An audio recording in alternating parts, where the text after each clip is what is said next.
안녕하세요. 인생노트 강사 이헌건입니다. 지난번 나의 오늘에 대해서 말씀드렸고요. 오늘은 그에 이어서 관계에 대해서 말씀을 좀 나눠보겠습니다. 관계. 인생노트를 쓰면은 결국은 내 얘기를 쓰는 건데, 알고 보면 나만이 아니라 나를 둘러싼 여러 사람의 이야기가 되는 거죠. 이 세상은 나 혼자 사는 게 아니니까요. 그래서 이번에는 나의 오늘에 이어서 관계에 대한 이야기를 하고자 합니다. 관계 말씀을 드리기 전에 지난번에 드렸던 인간의 수명에 대해서 조금만 더 보충을 해보겠습니다. 우리나라의 유명한 생물학자가 한 분 계시죠. 최재천 교수라고. 세계적인 석학입니다. 이분이 인간의 수명에 대해서 말씀을 하셨는데요. 지금까지 인간의 최고 수명은 대략 120세 정도라고 알려져 있습니다. 생물학적으로 그렇게 구조가 되어 있답니다. 그래서 역대 최고 수명이 아마 120 몇 세 이렇게 되어 있을 거예요. 그런데 최근에 의학적, 과학적인 연구 결과에 의하면은 인간의 수명을 가로막고 있는 어떤 한계가 있는데 이 벽을 뚫을 수 있게 되었답니다. 이 벽이 뚫리면 인간 수명이 어디까지 가냐면 200세, 300세를 넘어서 500세까지도 갈 수 있답니다. 아이고, 정말 기대가 되기도 하고 무섭기도 하고 그렇죠. 거의 500년이면은 조선 왕조 또는 고려 한 세대가 500년이니까 엄청난 거죠. 사실 세계 역사에서 고려 왕조나 조선 왕조처럼 500년을 유지한 왕조가 거의 없어요. 200년, 300년. 그러니 인간 수명이 500년이 된다면 얼마나 엄청난 일이겠습니까? 물론 아직은 현실화된 일은 아닙니다. 그러면서 최재천 교수가 생물학자로서 전망컨대 120세 정도의 삶은 머지않은 시대에 도래하지 않겠느냐 이렇게 보고 있는데요. 120세 시대에 우리가 살아가야 될 삶의 자세에 대해서 학자로서 이런 표현을 하셨습니다. 이제 한 50세쯤까지는 제1의 인생이라고 치고 100세까지는 제2의 인생이라고 치자. 그러니 사회적으로도 직업이라든가 돈을 버는 일들을 1차 인생과 2차 인생을 나눠서 하자. 그러니 1차 인생 때 돈을 벌 수 있는 직업을 주고 2차 인생에서도 할 수 있는 일을 나눠서 하고, 그래서 1차와 2차 인생을 나눠서 경제활동과 사회활동을 계속 할 수 있도록 사회 구조를 바꿔야 된다. 그렇지 않으면은 우리의 삶이 60, 70 이후에 무료하고 지루하고 취미생활만 하다가 가는 그런 삶이 될 것이다. 경제에는 도움이 되지 않는 이런 말씀을 하셨어요. 물론 이것은 개인이 결정할 수 있는 일이 아니고 사회 경제적으로 또는 정부나 모든 분야에서 이러한 관심을 가지고 이렇게 구조를 만들어 나가야 되겠죠. 개인이 할 수 있는 일은 당연히 아닙니다. 다만 그럼에도 불구하고 이렇게 나의 제1의 인생과 2의 인생을 아주 잘 설계를 해서 아직 정부나 경제 구조상 만들어지지는 않았지만 개인적인 삶이라도 일단 이렇게 만들어 나가야 100세 시대에 맞는 그런 삶을 살 수 있지 않을까 이런 생각이 듭니다. 물론 100세까지 산다는 보장이 지금은 없다고 할 수 있지만 머지 않은 거죠. 지금 어르신들도 주변에서 90세 넘으신 분들을 흔히 볼 수 있잖아요. 멀지 않았습니다. 그러니 지금부터라도 준비를 해야 하지 않을까 싶습니다. 자, 그럼 본격적으로 오늘의 이야기를 시작을 해보겠습니다. 지난번에 이어서 오늘도 인생 노트를 한번 펴서 보고 그런 다음에 이야기를 시작하도록 하겠습니다. 함께 29쪽을 한번 펴보시겠습니다. 자, 뭔가요? 살아온 길, 내 삶의 기록. 삶의 기록 가이드입니다. 지난번에는 자기 점검 가이드였죠. 나의 오늘 자기 점검 가이드. 그런데 오늘은 내 삶의 기록인데 삶의 기록 가이드라고 되어 있습니다. 밑에 부제가 있네요. 내 삶의 추억, 내가 살아온 길 기록하기, 자전기 쓰기. 자전기라고 하는 말은 자서전과 같은 말입니다. 다만 책으로 완벽하게 만들어진 것이 아니라 몇 페이지, 한 페이지, 두 페이지 이렇게 기록을 남겼다는 뜻에서 자전기라고 표현을 했습니다. 그러면 한 페이지를 넘겨서 31쪽을 한번 보겠습니다. 자, 여기는 나 2라고 되어 있습니다. 나 2. 지난번에 봤던 자기 점검 가이드에도 나라는 게 있어요. 거기는 나 1입니다. 여기는 나 2입니다. 그러면 나 1과 2가 어떻게 다르냐? 결국 나에 대한 이야기인데 나 1이 단순한 나를 그냥 단순한 나를 거의 숫자나 단순한 단어 몇 개로 기록을 했다면 나 2는 거기서 한 발 더 나아가서 짧은 글, 짧은 문장으로 이제 나를 조금 더 구체적으로 드러내는 기록입니다. 그러니까 나 1과 2가 큰 차이가 있는 것은 아니지만 조금 더 심화된 기록이나 할까요? 이제 1에서 워밍업을 했으면 2로 넘어간다는 뜻입니다. 다음 장을 넘겨보시면 앞에는 혼인관계가 있고요. 학업관계, 사회생활 이력, 종교관계 이렇게 쓰도록 되어 있습니다.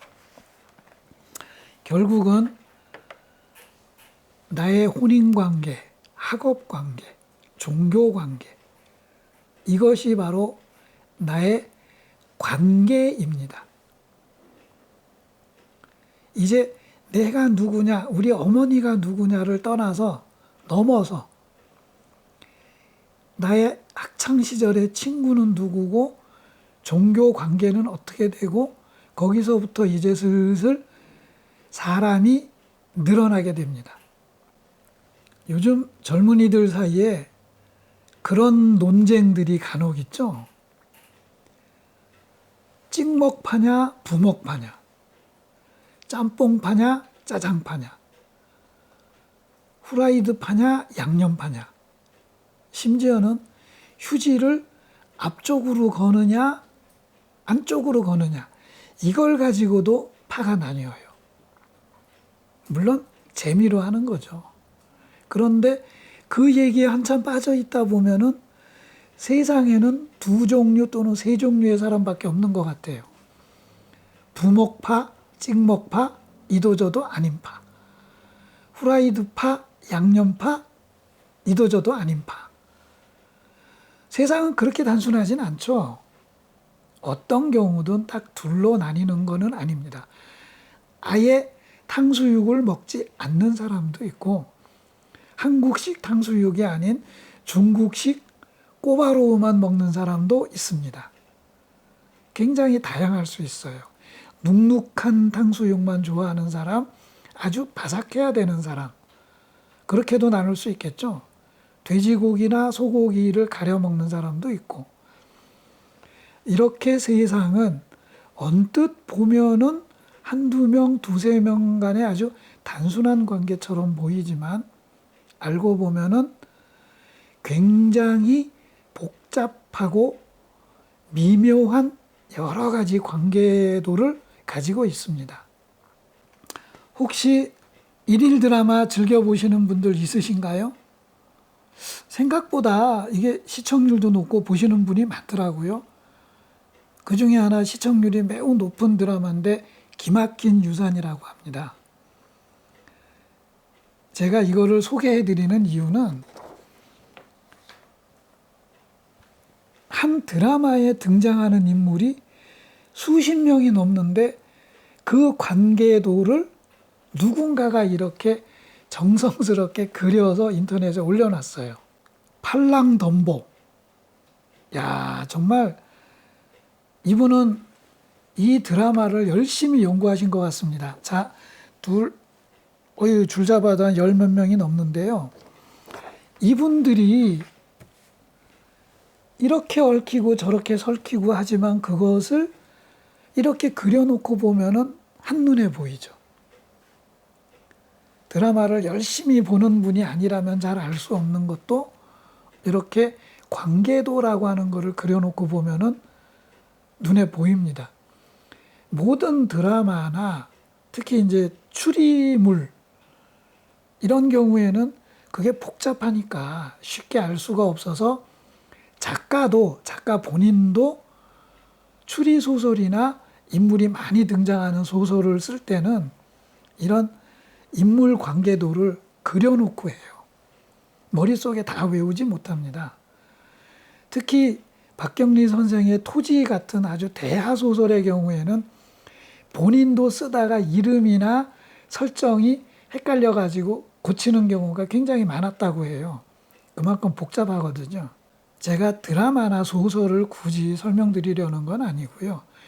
우리가 살고 있는 이 세계의 삶의 관계가 이렇게 아주 다양하게, 사실은 드라마는 그 축소판이죠. 우리의 삶이 훨씬 더 복잡하게 이루어져 있습니다.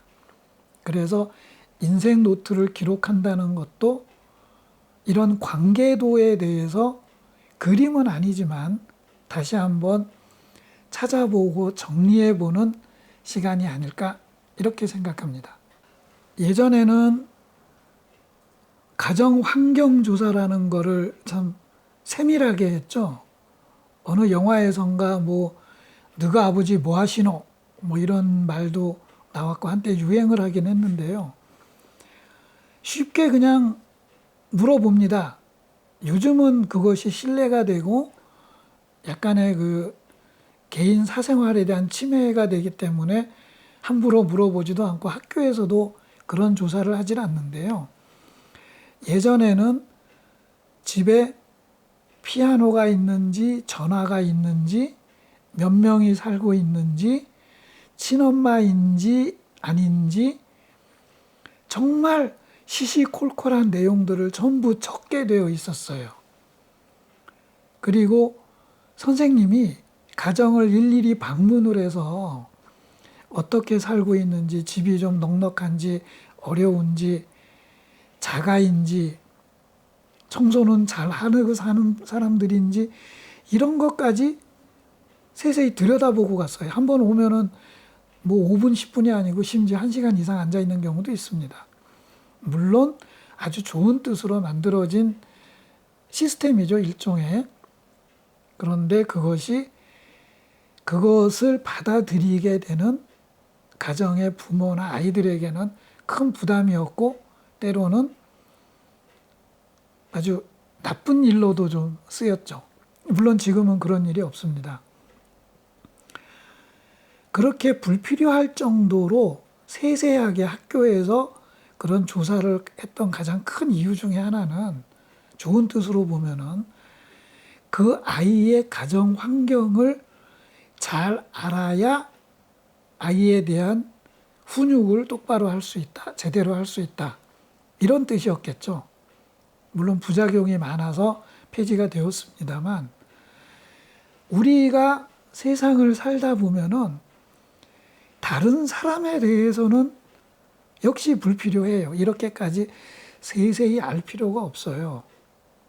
그런데 무엇이 필요하냐면은 나 자신에 대해서는 이렇게 세세하게 알 필요가 있습니다. 그리고 나에 대해서 세세히 안다는 것은 결국 나를 둘러싸고 있는 다른 사람에 대해서도 알게 된다는 뜻입니다. 나의 가족 관계 중에서 가장 먼저 내가 떠올리고 다른 사람도 먼저 보는 게 누굴까요? 부모님입니다. 그 중에서도 특히 어머니에 대한 기억은 오래가고 굉장히 강렬하죠. 그래서 아주 오랜 옛날부터 어머니에 대한 시도, 소설도, 영화도 많습니다. 그만큼 어머니라는 존재가 크기 때문이겠죠.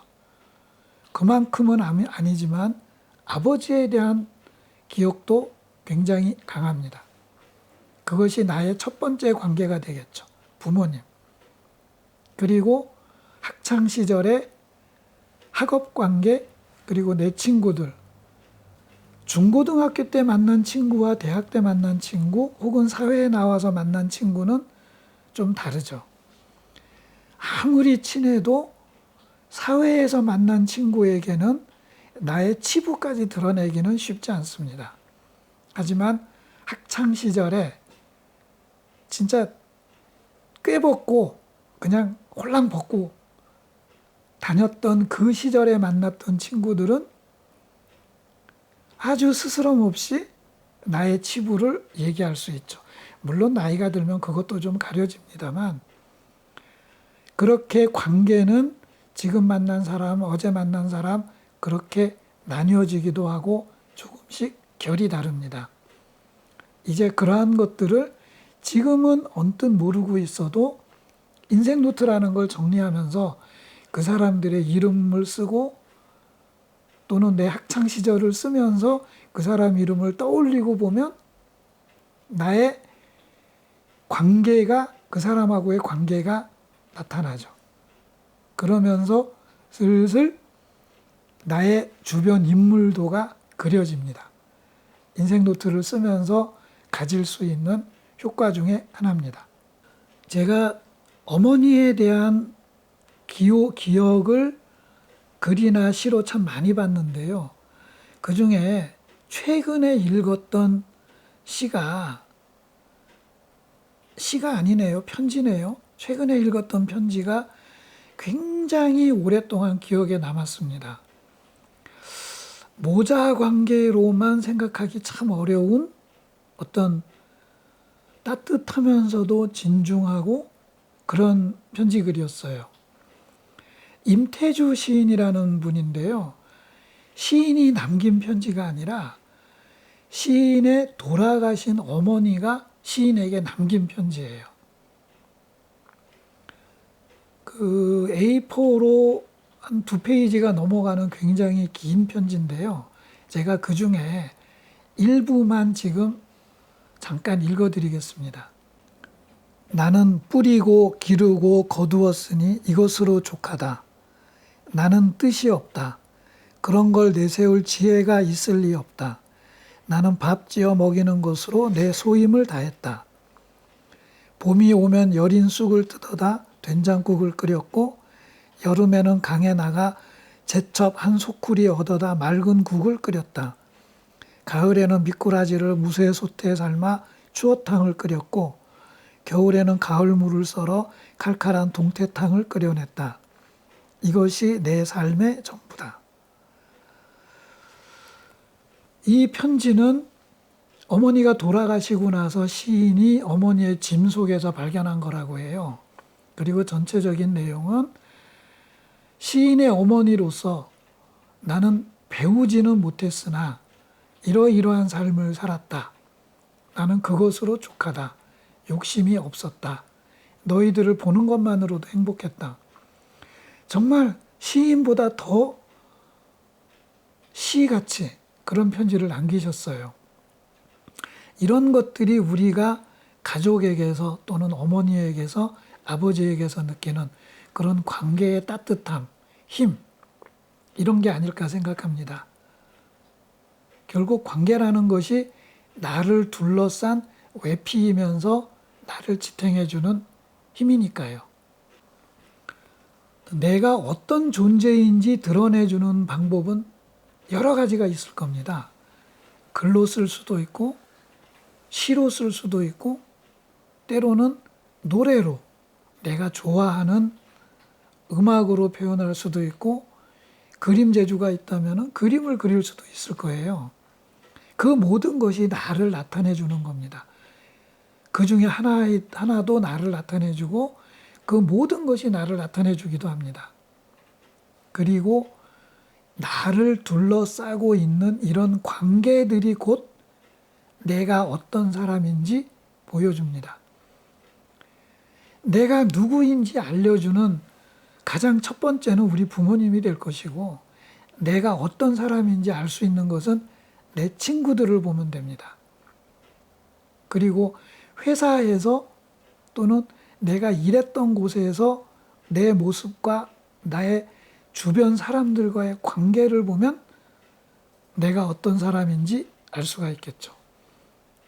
그것은 단순히 좋은 사람이냐 나쁜 사람이냐를 떠나서 말 그대로 어떤 사람이냐까지 보여줄 수 있습니다. 조금 전에 읽어드렸던 임태주 시인은 그 본인이 워낙 유명한 시인이고 많은 양의 시를 남겼기 때문에 그 시를 통해서 임태주는 이런 사람이다 우리가 대충 짐작은 할 수 있을 거예요. 하지만 그분이 어떤 분인지를 좀 더 명확히 알려주는 것이 바로 그 어머니가 남긴 편지입니다. 그 편지를 보고 임태주 시인 본인에 대해서는 우리가 더 알아볼 수 없었지만 어떤 사람인지 미루어 짐작할 수 있게 되는 거죠. 그것이 관계를 통한 나를 파악하는 방법입니다. 인생 노트에 하나하나 여기 칸이 없어도 내가 그것을 조금씩 써가면서 나도 몰랐던 나 자신에 대해서 한번 찾아보세요.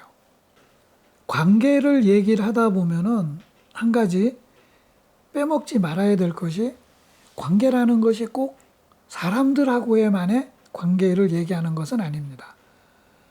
자, 조금 전에도 설명을 드렸죠. 나를 둘러싸고 있는 사람들, 우리 부모님을 비롯해서 가족들, 내 친구들, 회사 사람들 또는 내가 속해 있는 어떤 단체가 나를 보여줍니다. 그런데 또 한 가지는 뭐냐면은 내가 누리고 있는 것들, 말하자면은 나의 취미나 내가 즐겨 사는 어떤 물건들, 내 주변을 꾸미고 있는 어떤 장식품들을 통해서도 내가 어떤 사람인지 보여줍니다. 근데 단순히 여기서 보여준다는 것은 인테리어나 책상을 꾸며놓은 거를 보고 아기자기한 걸 좋아하는구나, 굉장히 이 사람은 심플한 사람이구나, 이런 식의 판단도 가능하지만 취미 생활을 통해서 아주 와일드한 것을 좋아하는 그런 사람도 있고, 그래서 어느 정도 성격을 넘어서는 조금 더 인간적인 면모도 발견할 수 있습니다. 그런데 여기서 한 가지 더 우리가 볼 수 있는 거는 뭐냐면은 흔히 눈으로 보이는 취미 생활만이 아니라 이 사람이 은근히 보여주는 어떤 것들이 있습니다. 좀 이상한 사진들을 가끔씩 보는 모습을 우리가 발견할 수 있다든지, 또는 혼자 남들이 보지 않는 곳에서 인터넷으로 고스톱을 치고 있다든지, 어디 해외여행을 갔는데 대부분의 시간을 카지노에서 보낸다든지, 이런 식의 취미를 한다면은 이 사람을 보면서 조금은 다른 생각을 할 수도 있죠. 물론 아주 친하고 원래 그 사람이 어떤 사람인지 안다면 단순히 일회성인지 또는 정말 좀 위험한지 이런 것도 볼 수 있을 겁니다. 하지만 그렇게 깊이 아는 사람이 아니라면은 내가 보여주는 언뜻 이런 모습을 가지고도 나를 판단할 수가 있어요. 무슨 말씀이냐면은 나의 관계라고 하는 것은 내 주변을 둘러싸고 있는 사람만이 아니라 내가 가지고 있는 물건, 내가 즐겨 하는 어떤 활동, 취미 이런 것들도 나를 보여주는 표식이라는 거죠. 그 중에 하나로 언어 습관이라는 것도 들 수 있는데요. 이상하게 이렇게 일반적인 사람들을 만날 때는 괜찮은 분이 친구들하고 있을 때나 조금 편한 자리에서는 상소리를 하거나 좀 욕설이 입에 이렇게 붙어서 나오는 분들이 있어요. 생각보다 많이 있습니다. 특히 이제 남성들 중에는 그런 분들, 나이 드신 분들 중에 그런 분들이 좀 있어요. 그러면 본인은 친구들끼리니까 또 아주 편한 자리니까 그렇게 생각하실 수 있겠지만 그분을 바라보는 사람들은 그것을 듣고 있는 친구들에 대해서도 의아하겠지만 그 자신에 대해서도 아, 저 사람은 내가 생각하던 그런 사람이 아닐지도 모르겠다라고 하는 생각을 할 수가 있습니다. 우리가 흔히 관계라고 할 때 생각해 둬야 될 거는 사람만이 아니고 내가 가지고 있는 모든 것들과의 관계를 생각해야 된다는 뜻입니다. 이런 관계에 대해서 이런 관계를 중심으로 나를 파악할 수 있는 그것을 잘 보여주는 실험이 하나 있습니다. 외국에서 있었던 심리학 실험인데요. 어떤 학생들을 실험 그룹으로 모집을 했습니다. 그래서 학생들을 세 그룹으로 나눴어요. A그룹, B그룹, C그룹. 그리고 각각 다른 교실에 앉혀둡니다. 칸막이가 다 있어서 서로 어떤 이야기가 오고 가는지 전혀 모릅니다. 그런 상태에서 실험을 주관하는 분이 남자 한 사람을 데리고 교실마다 들어갑니다. 가령 이제 저를 데리고 들어가서 소개를 하는 거예요. A 교실에 들어가서는 뭐라고 저를 소개를 했냐면은 이 친구는 이번 학기에 우리와 함께 될 복학생이야 라고 소개를 했습니다. 두 번째 교실에 들어가서는 이분은 이번 학기부터 나를 도와줄 조교입니다 라고 소개를 했어요. 세 번째 교실에 들어가서는 이분은 이번 학기부터 여러분을 가르치게 될 교수님입니다 라고 소개를 했어요. 똑같은 사람이고 복장도 그대로입니다. 그냥 시간차를 두고 A, B, C 교실에 들어가서 소개를 달리한 거예요. 그리고는 각 교실에 있는 그룹 학생들에게 무엇을 물어봤냐면은 지금 소개받은 사람의 키가 얼마나 될 것 같습니까? 라고 물어봤어요. 전혀 생각지도 못했던 질문이었겠죠? 천차만별의 답이 나왔습니다. 그런데 그것을 교실별로 취합을 해보니까 아주 재미있게도 각 교실마다 적으면 2, 3cm, 많으면 5cm 이상의 편차가 있었는데 그것이 복학생과 조교와 교수로 갈수록 소개한 사람을 더 키가 큰 걸로 봤다는 겁니다. 똑같은 사람이 똑같은 복장을 하고 들어갔는데 이것이 무슨 뜻이냐면은 그 사람을 내가 복학생으로 보느냐, 조교로 보느냐, 교수로 보느냐에 따라서 그 사람의 존재 가치만이 아니라 그 사람의 키조차도 크게 보인다는 거죠. 제가 조금 전에 관계를 말씀드렸습니다. 나를 둘러싸고 있는 수많은 사람들이 있고 내가 가지고 있는 취미 생활이나 작은 물건들이 있습니다. 나의 습관들도 있고 나의 말투도 있겠죠. 이런 모든 것들이 나를 보여주는데 제일 중요한 것은 내가 나를 어떤 사람으로 보느냐예요. 무슨 말씀이냐면은 내가 나의 가치를 복학생 정도로 보고 있느냐, 대학 교수 정도로 아주 괜찮은 존재로 보느냐에 따라서 나 자신에 대한 가치를 내 스스로가 얼마나 높이 볼 수 있느냐, 얼마나 낮춰 볼 수 있느냐가 드러납니다. 그러니까 결국은 시각의 문제인 거죠. 다른 사람들이 나를 볼 때에는 나를 둘러싼 관계를 중심으로 보겠지만 내가 나를 볼 때에는 이러한 관계를 넘어서는 자기 자존심, 자긍심, 자부심과 관련이 있습니다. 자존감이 높을수록 자기 자신의 존재를 더 높게 바라볼 수 있고 그러면 삶에 대한 희망, 의지도 더 강합니다. 그런 분들이 더 활기차게 살아요. 자, 제가 오늘 관계에 대해서 말씀을 드렸는데 이 인생 노트를 쓰면서 여러 가지 관계를 다시 보고 정리하고 다 하십시오. 그리고 나 자신에 대해서 다시 한번 돌아보고 점검하는 시간을 가지세요. 그리고 나서 제일 중요한 것은 내가 어떤 존재인가를 바라볼 때 되도록 나 자신에 대해서 높은 점수를 주세요. 그러면 다른 사람들도 나를 지금보다 더 높은 존재로 바라볼 수 있게 됩니다. 내가 나를 높은 존재로 보면은 내 삶의 태도가 바뀌거든요. 그것이 밖으로 드러나고 주변 관계들에서 나타납니다. 그러면 나 자신의 존재가 저절로 올라갑니다. 자, 인생 노트를 통해서 누릴 수 있는 여러 가지가 있겠지만 오늘은 주변 관계를 통해서 나를 점검하는 방법, 점검하는 길, 그리고 나 자신의 자존감을 높여서 주변 관계에 거꾸로 영향을 미치는 것까지 말씀드렸습니다.